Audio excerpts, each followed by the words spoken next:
বানাতে চলেছি আর্টিস্ট শিখা শর্মা's face drawing. তো লেটস এনজয় দ্য ভিডিও। প্রথমে চারিদিকে হালকা হালকা পেন্সিলটাকে স্প্রেড করে নিতে হবে।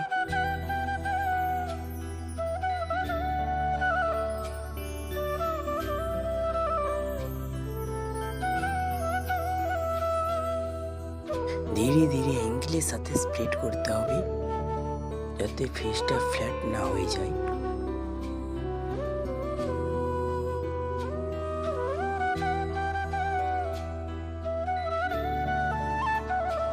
পেন্সিলের স্ট্রোক সর্বদা ধৈর্য ধরে করতে হবে, নাহলে রিয়েলিস্টিক ফিলিংসটা নষ্ট হয়ে যাবে।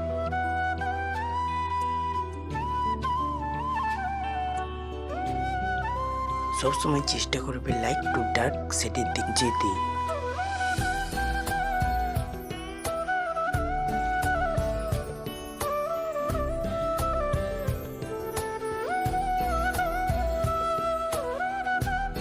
রিয়েলিস্টিক ফেস আঁকার জন্য কখনোই তাড়াহুড়ো করলে চলবে না।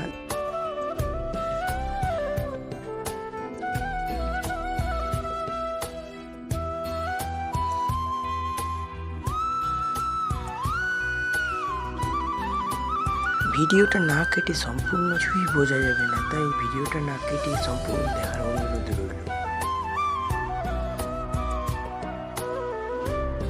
গালের কাজটা উঁচু নিচে ঢেউ খেলানো ভাব বোঝানোর জন্য ভিডিওর মতো পেন্সিল স্প্রেড করতে হবে, তাই ভিডিওটা না কেটে সম্পূর্ণ দেখুন এবং কোথায় কোথায় পেন্সিল কীরকমভাবে চলছে তা ভালো করে একটু নজর রাখুন।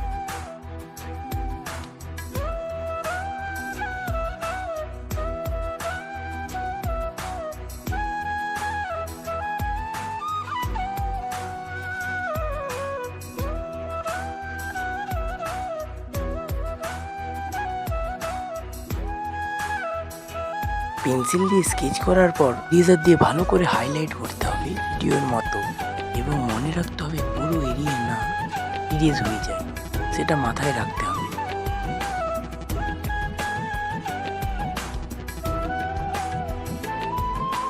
ঠিকঠাক হাইলাইটগুলো না দিলে ফেসের ভাঁজ ভাবগুলো ধরা পড়বে না, তাই ঠিকঠাক মতো হাইলাইট করবে ভিডিওতে যেরকম দেখানো হয়েছে।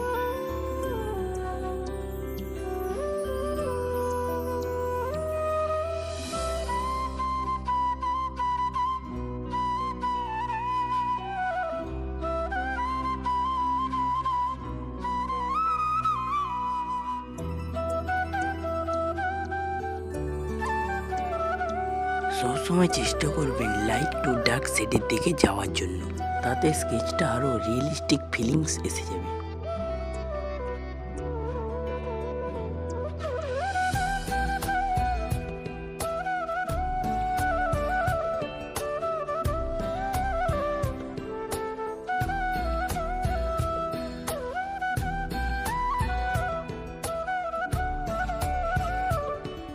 আমি এয়ারবাড দিয়ে মার্চ করছি, আপনারা চাইলে হাত দিয়ে বা টিস্যু পেপার দিয়েও মার্চ করতে পারেন, বা এয়ারবাড দিয়েও মার্চ করতে পারেন। দোকানে 10 টাকা দামে পাওয়া যায়। কানের কাজটা আমি প্রথমে পেন্সিল দিয়ে স্কেচ করব, তারপর ইরেজার দিয়ে হাইলাইটগুলো দেওয়ার চেষ্টা করব। ভিডিওতে দেখানো টিপসগুলো কোথাও বুঝতে অসুবিধা হলে কমেন্ট করে জানাতে ভুলবেন না।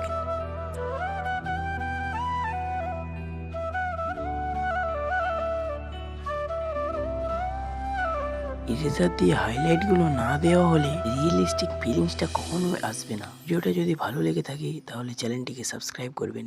Next video part 3।